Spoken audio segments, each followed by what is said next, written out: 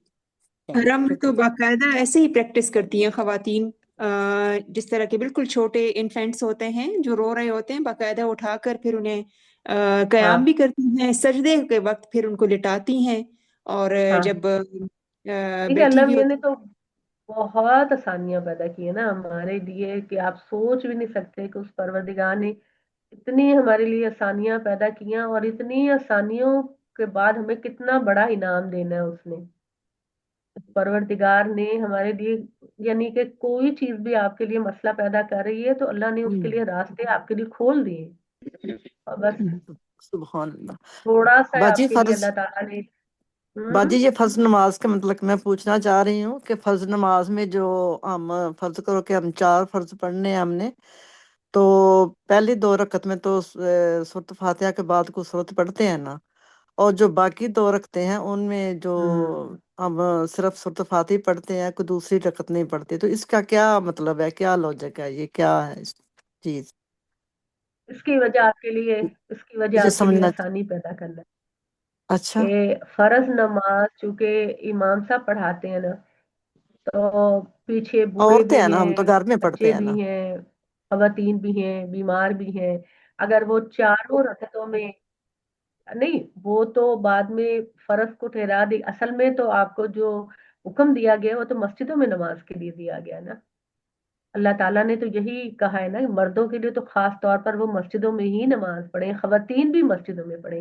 نبی صلی اللہ ہاں علیہ وسلم کے زمانے میں تو خواتین مسجدوں میں جا کے نماز پڑھا ہاں کرتی جی، تھی. پڑھتی تھی تو پڑھتی تھی. بیمار ہے، کسی کو بخار ہے، کوئی بڑی مشکل سے چل کے آیا ہے، کوئی بوڑھا ہے، اب قاری صاحب اگر چاروں رکعتوں میں لمبی لمبی صورتیں پڑھائیں گے تو مشکل ہو جائے گا. تو اللہ تعالیٰ نے اس کو یہ کہہ دیا کہ پہلی 2 رکعتوں میں آپ پڑھیں اور باقی میں صورتیں آپ نہ پڑھیں. بلکہ آپ یہ دیکھیے کہ اللہ تعالیٰ نے اتنا زیادہ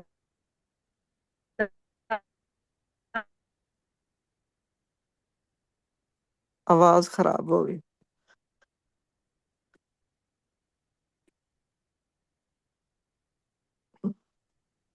کرنے کی.